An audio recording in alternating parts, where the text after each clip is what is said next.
Hello friends, this is सूरज। पिछली class में हमने फ्रेज़ के बारे में पढ़ा था, फ्रेज़ को आइडेंटिफाई किया था और फ्रेज़ की पूरी मीनिंग को हमने वन बाय वन करके समझा था।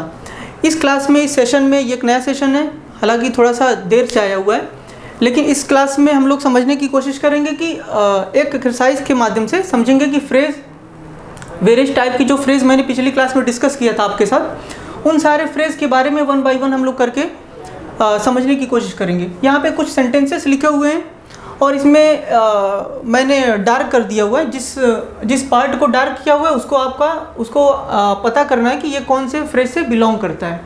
हमने ऑलरेडी बताया था कि जो फ्रेज होता है वो ना तो कोई अपना खुद से मतलब बता पाता है और ना ही इसके अंदर कोई मतलब, हमने ये बताया था आपको कि ना तो इसके अंदर, हम पेन ले लेते हैं फिर बताते हैं आपको। देखो, हमने बताया था कि फ्रेज जो होता है इसका ना तो कोई सब्जेक्ट होता है, देयर इज़ नो सब्जेक्ट, और इसका कोई फाइनाइट वर्ब भी नहीं होता। ना तो इसका कोई सब्जेक्ट होता है और ना ही कोई इसका फाइनाइट वर्ब होता है। फाइनाइट वर्ब क्या होते हैं? फाइनाइट वर्ब वो वर्ब होते हैं जो सब्जेक्ट और टेंस के हिसाब से हमेशा चेंज होते रहते हैं। ऐसे वर्ब जो सब्जेक्ट और टेंस को देख करके अपने रूप को बदलते रहते हैं, ऐसे सारे वर्ब्स को हम लोग बोलते हैं फाइनाइट वर्ब। तो फ्रेज में ये दोनों चीज़ें एब्सेंट होती हैं। एक फ्रेज के अंदर ना तो कोई सब्जेक्ट होगा और ना ही फाइनाइट वर्ब होगा। तो ये सारी चीज़ें हमने समझ लिया है, और जिन लोगों ने पिछली क्लास नहीं देखा है, पहले पिछली क्लास देख लो, फिर यहाँ आओ, है ना, तो फिर आपको ये एक्सरसाइज समझ आएगी। तो पहला सेंटेंस लिखा हुआ है यहाँ पर, I met my friend living in Delhi.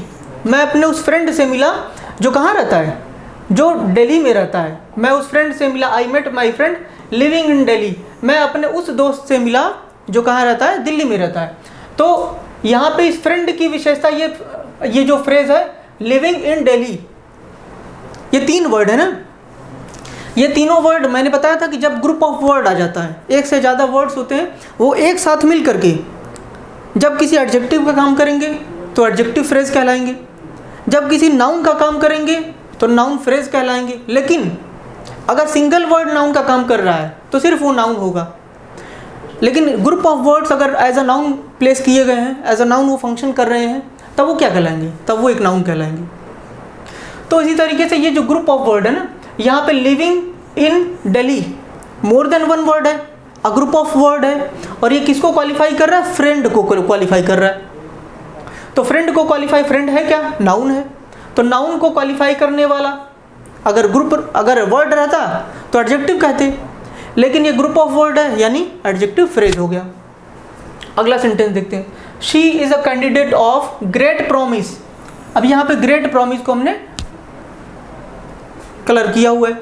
अब इसके बारे में आपको बताना ये कौन सा फ्रेज है। देखो, कोई भी प्रेपोजिशन किसी नाउन या प्रोनाउन के पहले लग करके उसका सेंटेंस में कंप्लीट मीनिंग बताता है। जैसे मैंने बताया था ना कि my father is sitting before me. मेरे फादर कहाँ बैठे हैं? मेरे सामने बैठे हैं। तो मेरे फादर की पोजीशन क्या है? मेरे फादर की पोजीशन ये है कि मेरे फादर कहाँ बैठे हैं? सामने बैठे हैं मेरे। तो बिफोर जो वर्ड आया ना, my father is sitting before me. अभी जो मी वर्ड है ना, इसके पहले लग गया। ये जो बिफोर है ये मी से पहले आया हुआ है, और मी क्या है? मी एक प्रोनाउन है।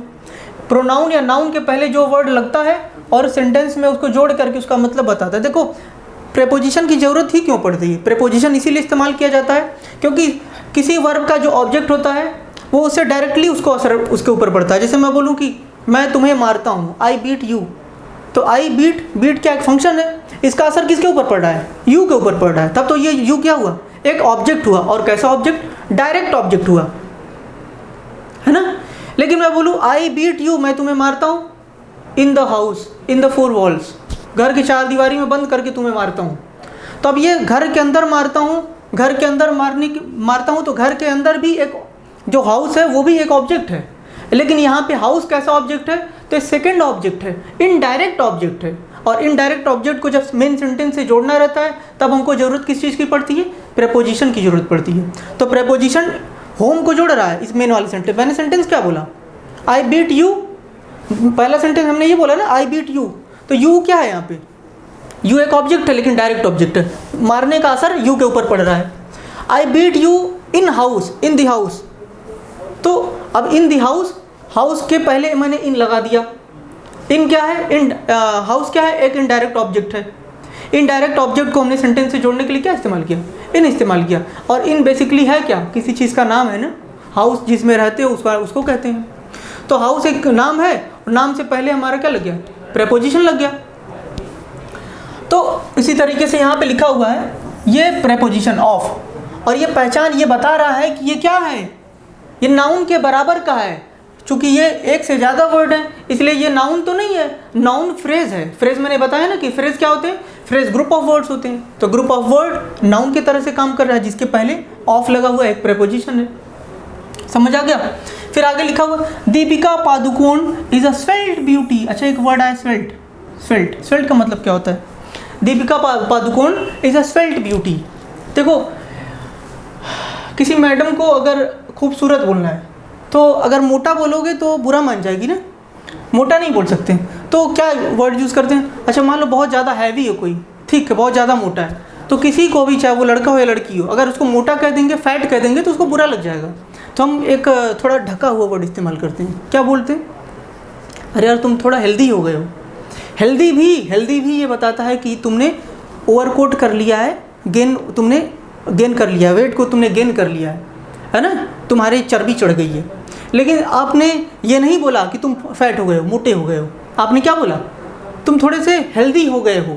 तो बुरा नहीं मानता, उसको समझ आ गया कि मुझे मोटा बोला गया है, मैं थोड़ा मोटा हो गया हूँ या मैं थोड़ी मोटी हो गई हूँ, लेकिन उसको ये बात पता है कि चलो वो उतना हर्ट नहीं फील करता है ना। तो जो देखो अंग्रेजी भाषा के अंदर बहुत सारे वर्ड एक ही चीज़ को बताने के लिए कहे जाते हैं, लेकिन फ़र्क क्या हो जाता है, उनकी टोनैलिटी अलग अलग होती है। जैसे कोई आदमी अगर पैर उसके नहीं है तो क्या बोलोगे, लगड़ा। लगड़ा कितना वियर्ड सा वर्ड है। या अंग्रेजी में क्या बोलते हैं, अरे ये तो हैंडीकैप्ड है।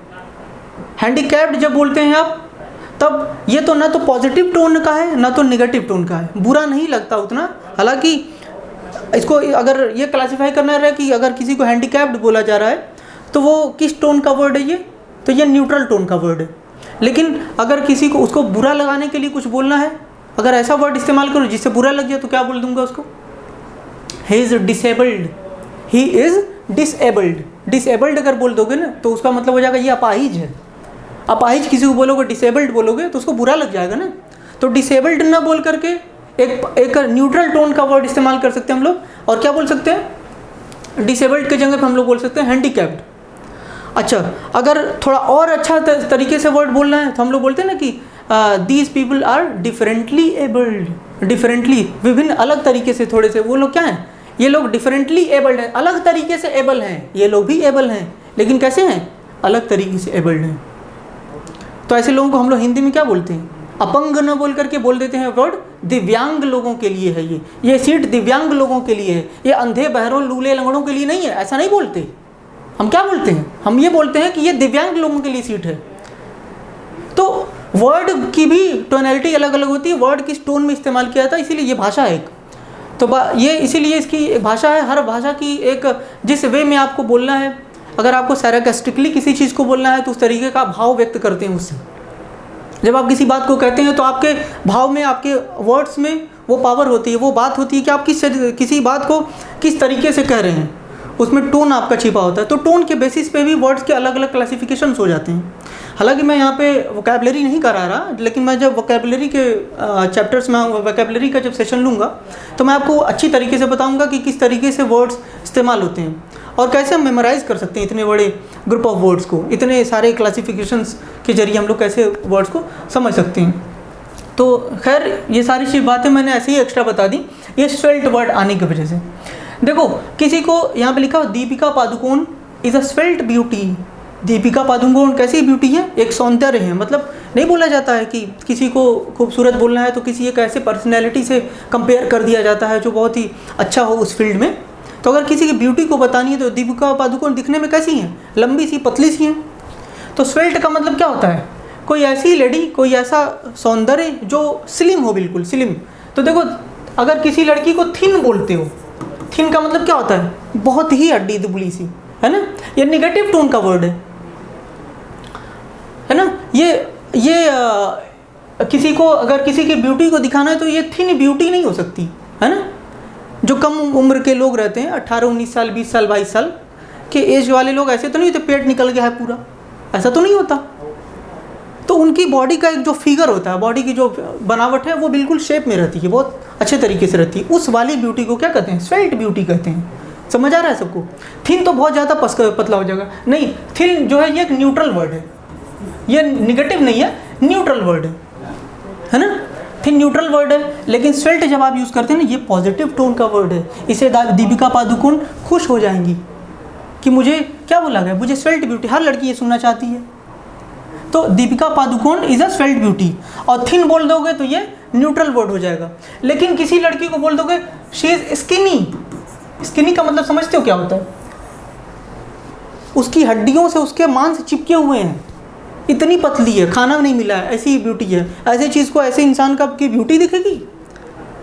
जैसे हैंगर में लटका हुआ कपड़ा ऐसे लगेगा वो। तो ये क्या है? ये कैसा टोन का वर्ड है? ये निगेटिव टोन का वर्ड है, ये न्यूट्रल टोन का वर्ड है। और ये पतले, तीनों का मतलब पतला ही है, लेकिन ये न्यूट्रल टोन का है, ये निगेटिव टोन का है, और यहाँ पे जो स्वेल्ट ब्यूटी लिखा हुआ है ये पॉजिटिव टोन का वर्ड है। तो इसका मतलब क्या होगा? Deepika Padukone is a svelte beauty. Deepika Padukone अपने आप में कैसी ब्यूटी है? स्वेल्ट ब्यूटी है, ठीक है? तो यहाँ पे जो स्वेल्ट ब्यूटी है ना, ये क्या है? ये एक नाउन फ्रेज का काम कर रहा है। ब्यूटी नाउन है, उसके पहले एडजेक्टिव लगा है, तो एडजेक्टिव प्लस नाउन मिल करके क्या बन जाते हैं? नाउन फ्रेज बन जाते हैं। तो svelte beauty is a noun phrase. आगे चलते हैं, लिखा है your womanish behaviour irritated me. तुम्हारे औरत वाले जो व्यवहार है, तुम्हारे औरतों जैसी हरकतें जो है ना, वो मुझे इरिटेट कर देती हैं। उसने मुझे इरिटेट कर दिया। इरिटेट यहाँ पे वर्ब है ना? अच्छा, वर्ब के पहले जो चीज़ आती है वो क्या होती है? सब्जेक्ट होती है। ये सब्जेक्ट जहाँ पे इस्तेमाल हुआ है, सब्जेक्ट जहाँ पे क्या इस्तेमाल होता है? या तो वो कोई नाउन होगा या तो कोई प्रोनाउन होगा, यानी ये नाउन ही है ना? लेकिन नाउन तो एक वर्ड रहता तब नाउन कहता, है ना? लेकिन ये ग्रुप ऑफ वर्ड है ना, ये ग्रुप ऑफ वर्ड है, और ग्रुप ऑफ वर्ड होने की वजह से क्या कहलाएगा? ये फ्रेज कहलाएगा। और चूंकि ये नाउन की जगह पे हुआ है, ये यूज हुआ है, तो इसलिए क्या हो जाएगा? ये नाउन फ्रेज हो जाएगा। क्या हो जाएगा? ये नाउन फ्रेज हो जाएगा। अगला सेंटेंस लिखा हुआ, I met with many eminent personalities in the conference. किसी कॉन्फ्रेंस में मैं गया था, तो वहाँ पे क्या, किन से मिला? बहुत सारी बड़ी बड़ी हस्तियों से मिला, एमिनेंट पर्सनैलिटीज से मिला। तो एमिनेंट पर्सनैलिटीज नाउन है ये। एमिनेंट उसके बारे में विशेषता बता रहा है, किस तरीके के पर्सनैलिटी? एमिनेंट पर्सनैलिटी, विख्यात पर्सनैलिटी, जिनके बारे में देश दुनिया लोगों में लोग देश और दुनिया में जानते हैं, ऐसे लोगों से मैं मिला। तो एमिनेंट पर्सनैलिटी क्या है? हो गया ये एडजेक्टिव प्लस नाउन, क्या बन गया? नाउन फ्रेज बन गया। मैं किससे मिला? किन लोगों से मिला? किसी इंसान की बात हो रही है ना, तो ये नाउन फ्रेज हो गया, जो किसकी तरफ इशारा कर रहा है कि मैं किन लोगों, किस तरीके के लोगों से मिला। ठीक है ना? चलो आगे चलते हैं।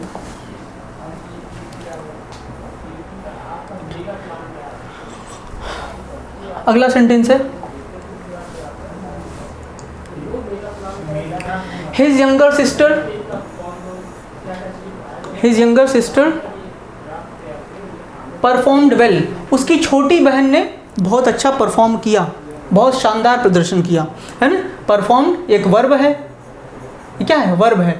और हिज यंगर सिस्टर सब्जेक्ट के जगह पे आए हैं, क्या हो जाएगा? नाउन फ्रेज हो जाएगा। समझ आ रहा है सबको?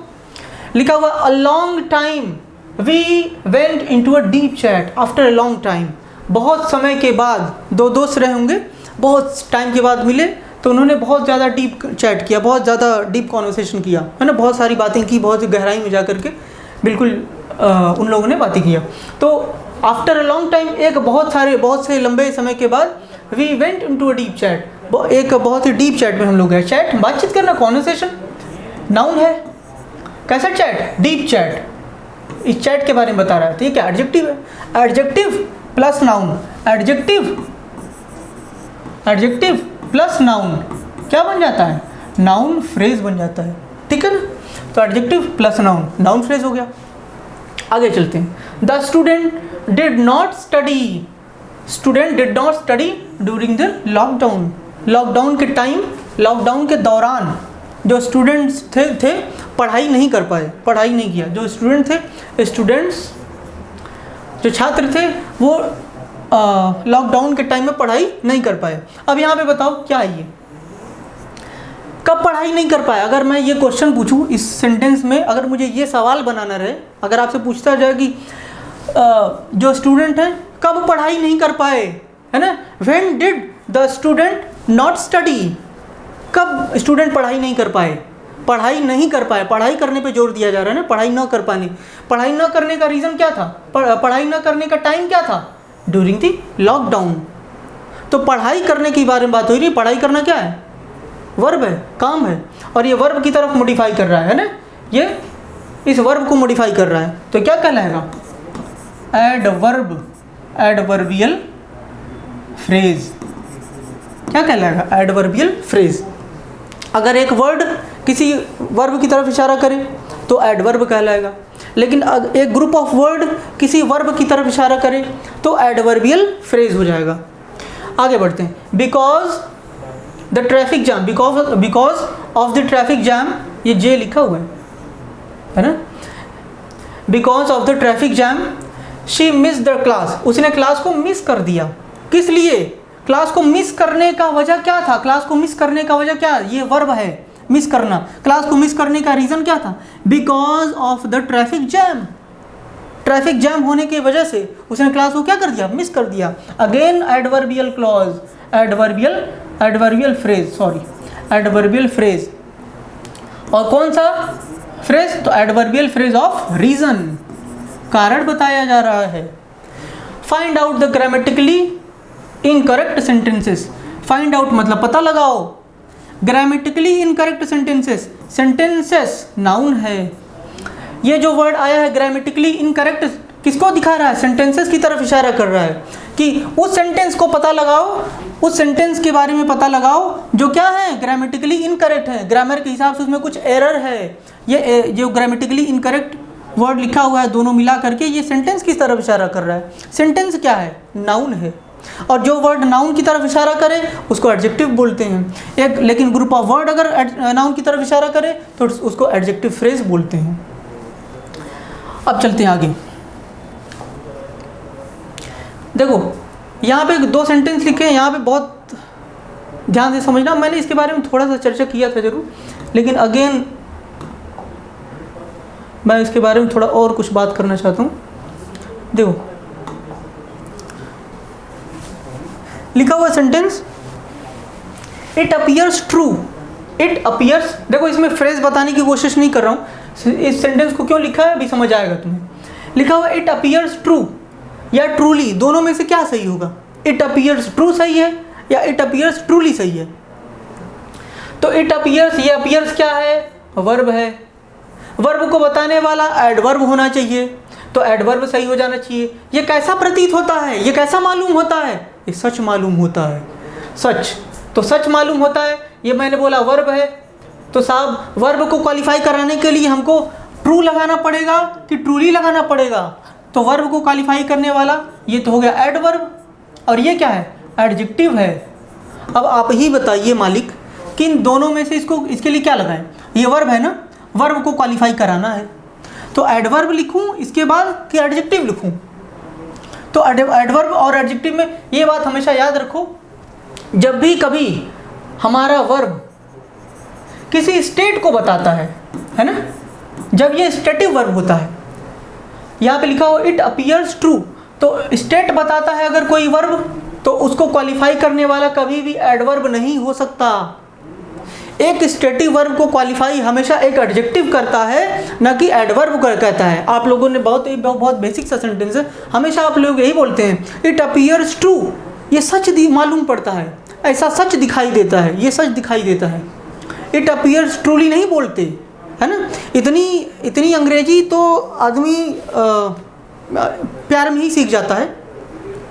हम कभी ये नहीं कहते कि एक लड़का एक लड़की से मिलता है तो ये नहीं कहता ना कि अगर लड़ाई हो गई है बनाने के लिए उसको वापस आना है, तो वो ये नहीं कहता कि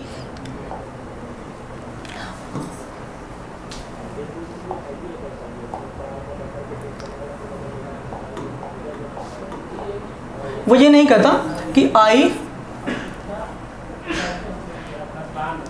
एम लविंग यू, है ना, मुझे माफ़ कर दो, गलती हो गई, दोबारा से ऐसा नहीं करूँगा।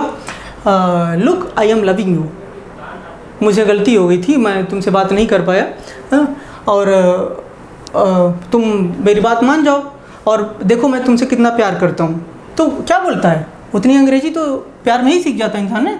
तो क्या बोलता है, I love you, I love you, I am loving you नहीं बोला जाता। क्यों? क्योंकि जो लव वर्ड है ना, इसी तरीके के दिखने वाले बहुत सारे 5, 6, 7, 8 वर्ड ऐसे हैं जिनको क्या बोला जाता है, स्टेटिव वर्ब बोला जाता है। ये स्टेट बताते हैं न कि एक्शन को बताते हैं। जैसे यहाँ पे लिखा है ना, इट अपीयर्स ट्रू, ये जो अपीयर्स है इसी कैटेगरी से बिलोंग करता है।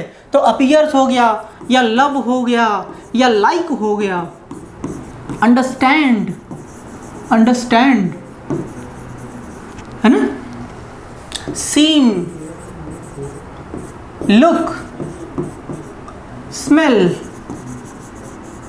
ये सारे जितने भी वर्ड मैंने यहाँ पे लिखे हैं, ये सारे के सारे वर्ड ज़्यादातर क्या बताते हैं, स्टेट बताते हैं। अगर देखो ऐसा नहीं है कि ये एक्शन नहीं कर सकते, एक्शन भी कर सकते हैं। इन दोनों का मतलब समझो, आई लव यू जब बोलते हो तब एक्शन, लव के एक्शन की, जब वो नाराज़ है तुम मनाने उसको जाते हो तो आप उसको क्या बोलते हो, आई लव यू बोलते हो। आई एम लविंग यू नहीं बोलते। I am loving you at the point you से आई एम लविंग यू, मतलब क्या हो जाता है, मतलब ये हो जाता है कि तुम लव के अब एक्शन करने जा रहे हो, तुम एक्शन कर रहे हो लव के। अब लव के एक्शन क्या होते हैं, किसेस, हग्स, ये सारी चीज़ें क्या लव के एक्शन है। तो हम वहाँ पे लव के एक्शन की बात नहीं कर रहे हैं, सिर्फ लव की बात कर रहे हैं। ये बात मैंने पहले बताई थी, क्योंकि मैं ये सेंटेंस इसलिए ले रहा हूँ कि ये बहुत जल्दी दिमाग में स्ट्राइक कर जाएगा, है ना, तो इससे मैं समझा रहा हूँ। यहाँ पे लिखा हुआ ना, इट अपीयर्स ट्रू, तो इनमें से कभी भी कोई भी वर्ड अगर यहाँ पे वर्ब के तौर पे इस्तेमाल होता है, और ये अब एक बात और याद रखो कि हमेशा ये इंडेफिनिट टेंस में यूज़ होता है, कभी भी कॉन्टिन्यूटी नहीं दिखा सकते। आई एम लविंग यू नहीं कर रहा हूँ ना, क्योंकि एक्शन हमको नहीं दिखाना है। मैं तुमको प्यार कर रहा हूँ, प्यार करना कोई काम है जो यहाँ से चालू हुआ यहाँ तक दिखाई देगा? मैं तुम्हें समझ रहा हूँ, तुम मुझे समझे, क्या बोलते हैं, यस यस आई अंडरस्टूड, मैं ये बात समझा, मैं ये बात समझ लिया। ये नहीं बोलते हैं कि I am understanding you, I was understanding you. मैंने जब तुम वहाँ पे खड़े थे ना, तो आई वॉज अंडरस्टैंडिंग यू, मैं तुम्हें ना समझ रहा था। अरे समझना कोई काम ऐसा थोड़ी है कि तुम यहाँ पे चालू करोगे समझना, समझ रहे हो, ये समझने का जो काम है वो चल रहा है। लेकिन मैं अभी टीचिंग कर रहा हूँ, तो ये टीचिंग का काम तुमको चलता हुआ मालूम पड़ रहा है कि नहीं पड़ रहा है? तो ऐसा कोई भी काम, ऐसा कोई भी फंक्शन जिसके एक्शन होते हैं, जिसके एक्शन को तुम महसूस कर सकते हो, उन सारे को एक्शन वर्ब बोलते हैं। लेकिन जिनके एक्शन नहीं होते, जिनका स्टेट ऑफ माइंड बताया जाता है, जिनका सिर्फ होने का, जिनको सिर्फ तुम स्टेट बताते हो, है ना, उनको हम बोलते हैं स्टेटिव वर्ब। ठीक है, तो यहाँ पे लिखा हुआ है अपीयर्स, तो अपीयर्स क्या है, स्टेटिव वर्ब है। और स्टेटिव वर्ब को क्वालिफाई करने वाला जो वर्ड होता है वो एडजेक्टिव होता है, ना कि एडवर्ब होता है। तो ट्रूली यहाँ पे गलत है, ट्रू सही है। क्यों?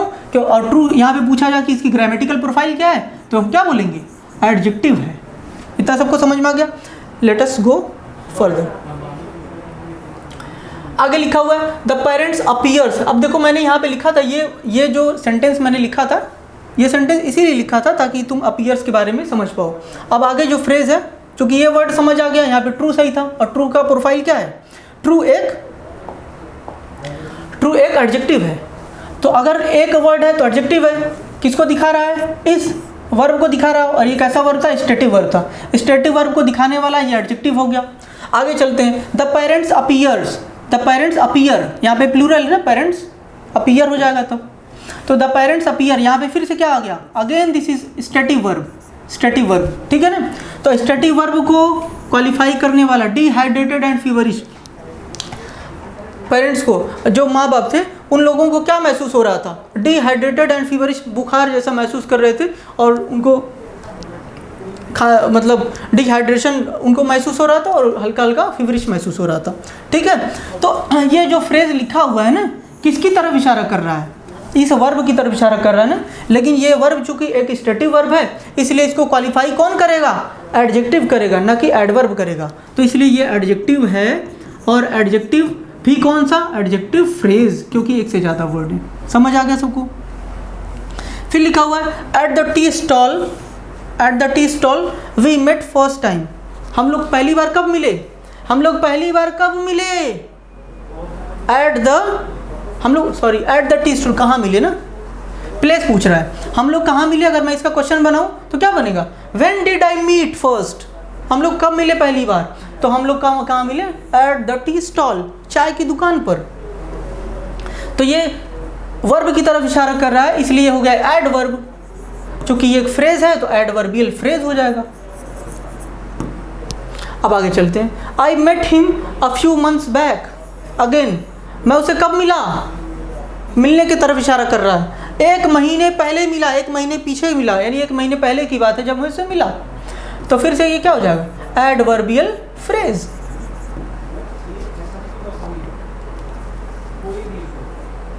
फिर लिखा हुआ है